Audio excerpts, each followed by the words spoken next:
Welcome to Resolution, an initiative of Josh McDowell Ministry. Here we equip you to help youth overcome hurts and struggles and start thriving in life with Christ and others. I'm your host, Bennett. Welcome to Season 1.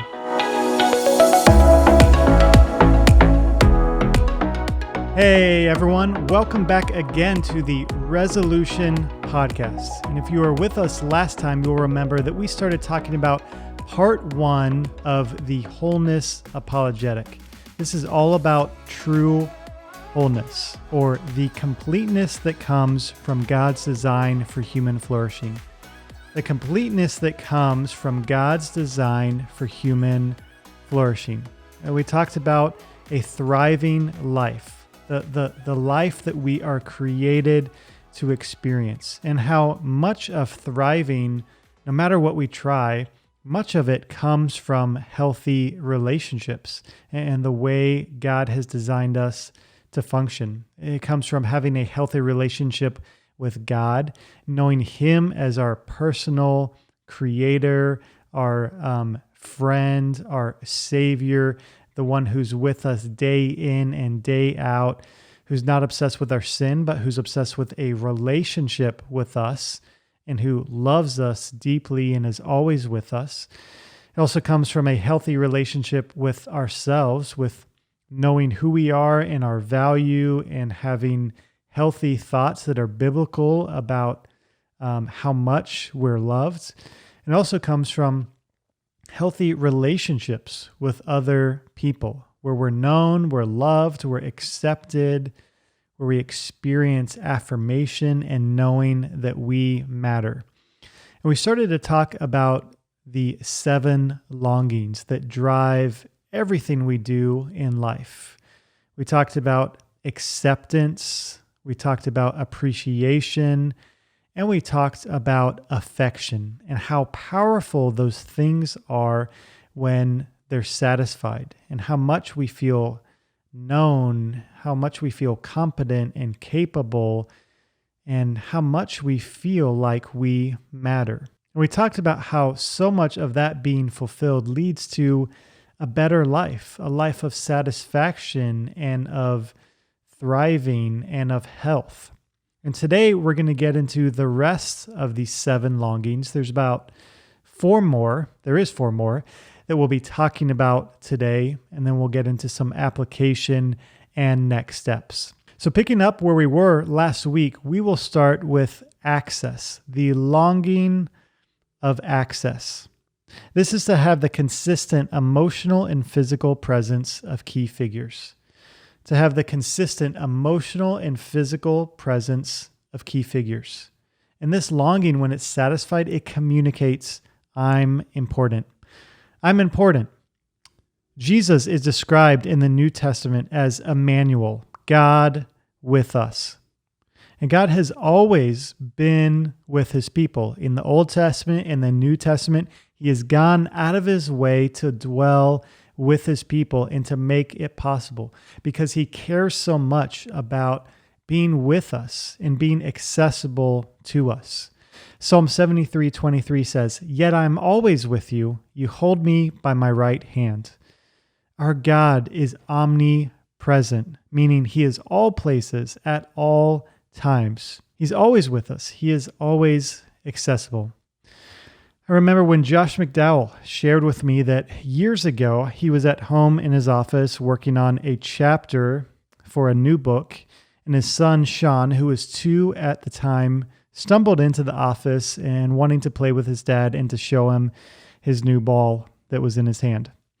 And Sean asked him to play, but Josh asked if they could do it later because he was in the middle of a chapter. And of course, Sean was too young to know what a chapter was at that time, but he got the message. His dad was busy and unavailable. He walked off without complaining, and Josh returned to work.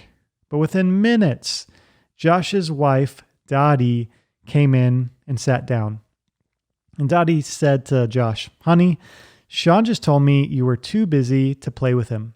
I know that this book is important, but I'd like to point something out. I think you have to realize that you are always going to have contracts and you're always going to have deadlines. Your whole life, you'll be writing and doing other projects, but you're not always going to have a 2-year-old son who wants to sit on your lap and ask you questions and show you his new ball. Josh responded, "Honey, I think I hear what you're saying, and you make a lot of sense, as usual. But right now, I've got to get through with this chapter." "All right, Josh," Dottie responded, "but please think about it. You know, if we spend time with our kids now, they'll want to spend time with us later." Josh was convicted, and it wasn't soon before he found Sean and started playing with him, because he didn't want to give Sean this impression that he was less important than a chapter or even a whole book. He wanted to meet his son's need, his longing for significance, by letting him know he had access to him, by being present, by making himself as available as possible to him. And so many people in our world do not experience this. So many teens don't experience this. I've met so many young people who have a father wound or a mother wound because their dad, their mom may have been physically present, but they weren't there emotionally. They were emotionally distant. They didn't enter their world. And that communicated that they weren't important. Other things often seem to be more important to their parents, to the authority figures in their life, than being there for them when they needed them the most. The next longing is attention. To be known and understood with someone entering your world. To be known and understood with someone entering your world. This communicates, I'm understood. King David wrote, "O Lord, you have examined my heart and know everything about me. Every moment you know where I am." And the Hebrew word there for know is sakan. And it means caring involvement. See, God had so much more than just an intellectual knowledge of David. He was caringly, he was lovingly involved in David's life. God cared deeply about him. And God wants to be lovingly and caringly involved in our lives as well. And he is. He knows everything about us, our thoughts, our interests, our opinions, our likes, our dislikes, and he cares. As busy as God is, ruling and reigning over the entire cosmos and creation, he cares about us. He takes time to engage with us, to talk to us, to listen to us, to take interest in our lives. And God designed us to do the same with others, to ask people questions, to know their likes, their dislikes, their thoughts, their opinions. This means entering other people's worlds and knowing what they're interested in and being interested in what they're interested in. A friend of mine, Daniel, has lived this out so well with his 3 little boys. He knows all about their interests, their likes, their dislikes. He loves learning about those interests and lavishing gifts upon them. He's the coolest dad ever. And 2 of his sons recently were really into dinosaurs. They had saw one of the Jurassic Park movies and were so stoked about T-Rexes. So what did Daniel do? Well, he secretly ordered a inflatable T-Rex costume and waited for them to get off the school bus. The school bus pulls up, and there is Daniel waiting, dressed as a T-Rex. And his 2 boys come running down off of the school bus and start chasing him around, and he's chasing them and playing with them. And they're so excited. You should have seen the look on their faces. It was one of pure delight. And I think what was more important to them than seeing their dad all of a sudden transform into a T-Rex was knowing who their dad is, knowing how much their dad cares, and knowing that their dad knows them, that he's involved in their lives, that he's for them, that he listens to them, he takes interest and cares about their opinions and their thoughts and their beliefs. And that's how God is with us. What a beautiful picture of a God who delights in us, who seeks to understand us and know us. He is a God of attention and of meeting that longing of attention in our lives. The next longing is affirmation of feelings. This is to have our feelings affirmed, validated, or confirmed by others. To have our feelings affirmed, validated, or confirmed by others. And this communicates, I'm embraced. I'm embraced. Romans 12:15 says, to rejoice with those who rejoice and mourn with those who mourn. It can be my tendency in life to want to fix things. My friends will come to me with a problem or share something that happened, and I can instantly want to intervene and offer unsolicited advice and opinions. Never helpful. What they need in the moment is to be affirmed, for me to listen, to empathize with them, because to try and offer them advice is bad timing. They're hurting or they're confused. They need comfort. They need to know their feelings matter. This came up recently in my life when a friend of mine came to me and shared about some of the frustration she had on a particular day.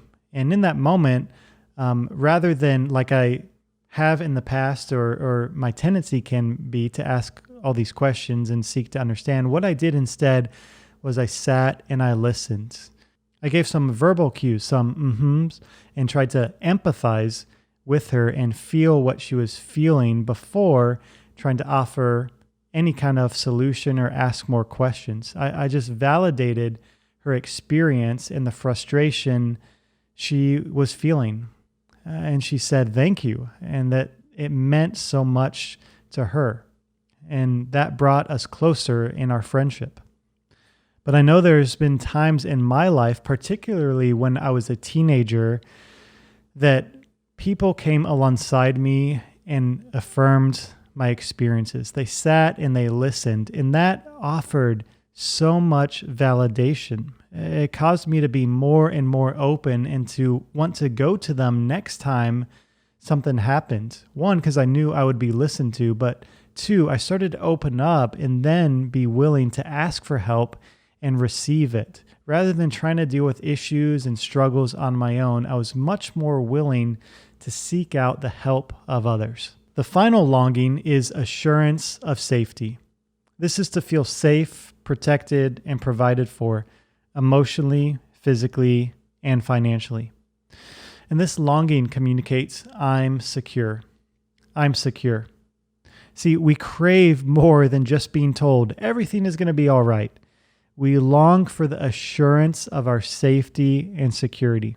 We want to feel confident that we will be protected and provided for emotionally, physically, financially, all of those ways.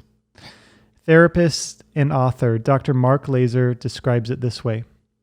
We want to know that we are materially secure, that we have food and a place to live and enough money to support ourselves. We want to know that we are spiritually safe, that our God is a God who will not pull the rug out from underneath us, that He is a God who keeps His promises. And we want to know that we are emotionally secure, that those around us are reliable, that those people who say they love us can be counted on to act loving. When this longing is satisfied, it produces the sense of stability, the sense of safety, and the freedom to enjoy, to explore, to play, to experiment in life without fear. We know that God is ultimately our protector and our provider. Jesus said in Matthew 6, if He provides for the birds of the air, the lilies of the field, how much more will He provide for us as His sons, as His daughters? This is who our God is. But kids, teens, even us as adults, we need a physical representation of that in others, in a parent, in a spiritual mentor, a spiritual leader, in a friend, somebody to be like Jesus with flesh on to us. So often our view of authority figures gets copied and pasted onto God, for good or for bad. We can't help but view God the way we view authority figures in our lives. If we've had negative experiences, a lot of times we'll view God negatively. If we've had positive experiences with authority figures, some of those attributes will view God in a similar way. So we're wired to have these longings met perfectly in the Garden of Eden. But obviously, we don't live there. We experience hurt and loss and unmet longings, which we'll be talking about in future episodes. So if we're not finding the fulfillment of our longings in healthy ways, we'll start to seek out unhealthy ways, unwanted behavior, struggles, things we get stuck in as ways to attempt to fulfill our longings. But when we experience these longings being met by God in this personal friendship with Him, when we experience Him being accessible, His acceptance of us, Him encountering us and experiencing His love, being known by Him, when we experience the love and acceptance, the safety that comes from healthy relationships with our friends and our family, when we believe how much we matter, how much we belong and are valued as human beings made in the image of God as the pinnacle of creation, we start to truly thrive. And it's so important to have experiences again and again of these longings being fulfilled, because then we can start to believe that we are loved, that we are safe, that we are valued, that we do matter, that we are capable. Those experiences are what God so often uses to bring healing and freedom and renewed thoughts and beliefs about God and ourselves and other people in our lives. And I know in my life that the majority of thriving has come from being known, being accepted, feeling safe from God, from other people, experiencing the fulfillment of my longings by my closest friends, my family who truly loves me. And that is so satisfying. When I think about the things that bring the most satisfaction, they're not in my personal success, the amount of money I make or don't make, my achievements, the number of people I've spoken to, the number of articles or books I've written. It wasn't getting a college degree, although that was important. But when I really think about it, what brings the most satisfaction, it's about experiencing the fulfillment of the way I was designed, experiencing the fulfillment of my longings and helping other people experience the fulfillment of their longings. It's encountering God, His love, knowing Him deeply, not worrying or getting anxious or being fearful about my safety or what's going to happen in life or whether I'll be materially secure or not.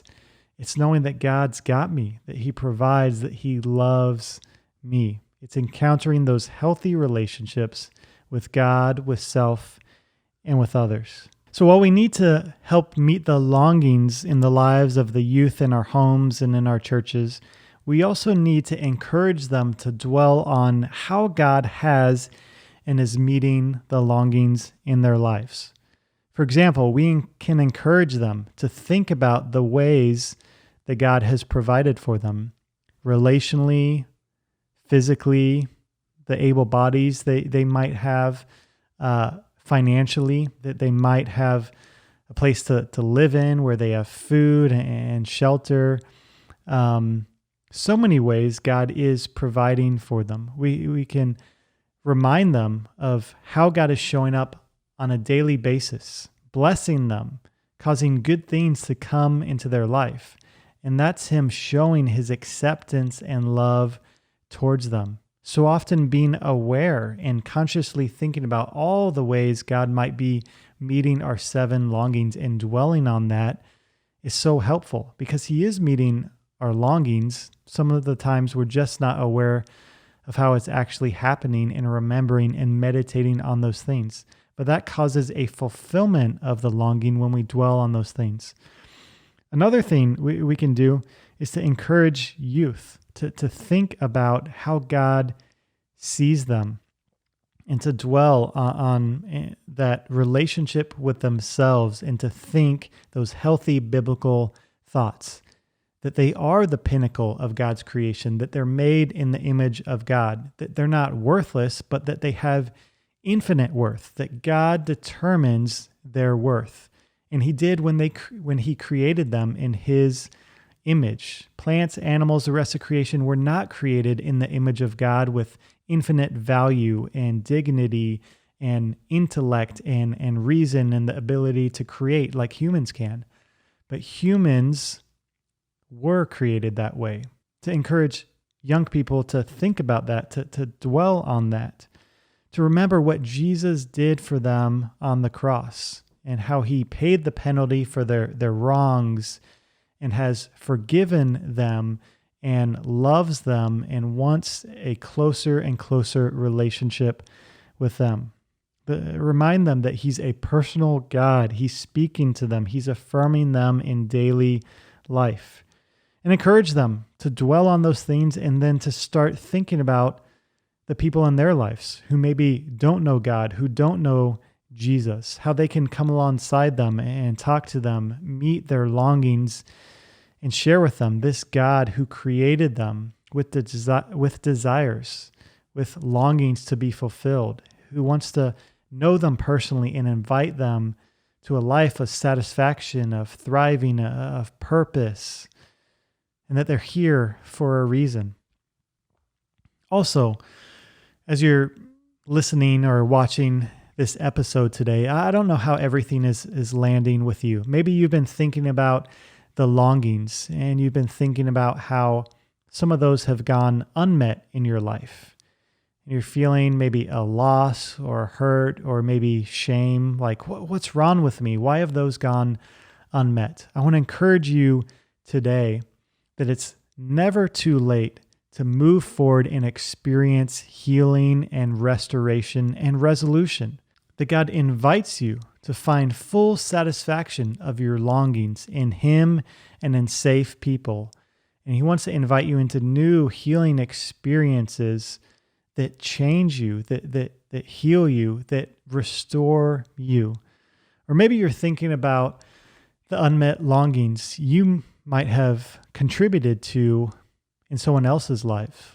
Maybe it's a spouse, a significant other, a family member, maybe a son or a daughter, or maybe a teen in your life. Maybe you're thinking about these longings and how, oh man, I've caused a loss of longing, an unfulfilled and unmet longing in their life because I haven't fulfilled it or I've done something wrong. I want to encourage you and remind you today that there is grace, that it's never too late to move towards people. It's never too late to apologize and own up to those mistakes, ask for forgiveness, and move towards a better future together, one of helping meet those longings in the lives of that person that you care about deeply. So I want to encourage you today to think about which of these longings have been met in your life. Where have you experienced God meet them and others meet them? And how has that impacted you? How has that made life better and helped you thrive?